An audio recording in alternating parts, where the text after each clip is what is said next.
Welcome, everyone. Today we're going to explore a powerful approach to education called reflective teaching. This isn't just a buzzword, it's a transformative practice that helps both teachers and students grow. Reflective teaching is all about pausing, thinking critically, and asking ourselves what worked, what didn't, and how can we do better next time. Whether you're a future teacher or already in the classroom, this practice can fundamentally change how you approach learning.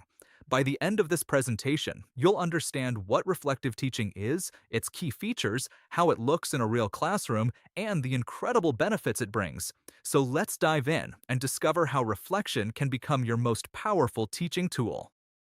So, what exactly is reflective teaching? At its core, it's a process where teachers and students think critically about their teaching and learning experiences. It's not about finding fault or pointing fingers. Instead, it's about honest self-examination. You look at what happened in a lesson, what went well, and what could be improved. Think of it like being a scientist of your own classroom. You observe, you gather data through student reactions, test results, and your own feelings about how a lesson went. Then you analyze that data and make adjustments. The goal is continuous improvement, never settling for good enough, but always striving to create a better learning experience. This mindset of reflection is what separates good teachers from truly great ones. Let's look at the three key features that make reflective teaching so effective. First, regular reflection. This isn't something you do once a semester, it's an ongoing habit. Teachers keep journals, hold discussions with colleagues, and seek peer feedback consistently. It becomes part of your routine, like lesson planning. Second, self-awareness and continuous improvement. Reflective teachers develop a deep understanding of their own strengths and weaknesses. They're honest with themselves and committed to growing every single day. Third, adaptation based on results. This is where reflection turns into action.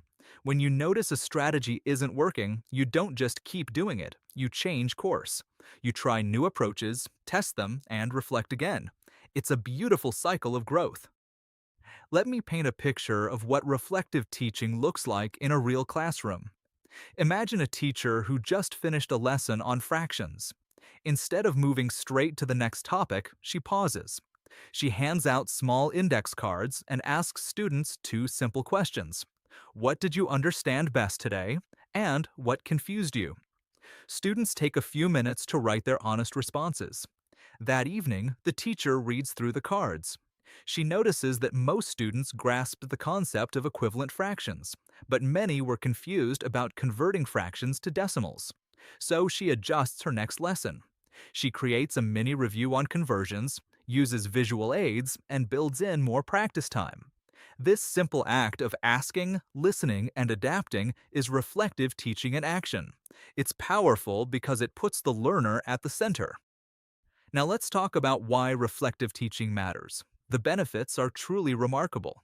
For teachers, it promotes professional growth. When you regularly reflect on your practice, you develop expertise faster. You become more intentional, more creative, and more effective in the classroom. For students, it encourages a lifelong learning mindset. When students see their teacher modeling reflection and self-improvement, they internalize that behavior. They learn that making mistakes is okay. What matters is what you do next. And for the whole classroom environment, reflective teaching improves effectiveness and engagement. Students feel heard, lessons become more relevant, and there's a sense of shared purpose. Everyone is working together toward better learning outcomes. The research consistently shows that reflective practitioners create more dynamic and inclusive classrooms. As you begin your journey as educators, I want to leave you with this thought. Reflection is not a luxury, it's a necessity. The best teachers in the world aren't the ones who never make mistakes. They're the ones who learn from every experience. Start small.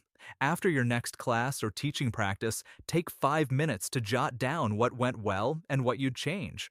Talk to a peer about your experience. Ask your students for feedback. These small habits will compound over time into extraordinary growth. Remember, reflective teaching isn't about perfection, it's about progress. Every lesson is an opportunity to learn, adapt, and become the teacher your students deserve. Thank you for your attention, and I encourage you to start reflecting today. Your future students will thank you for it.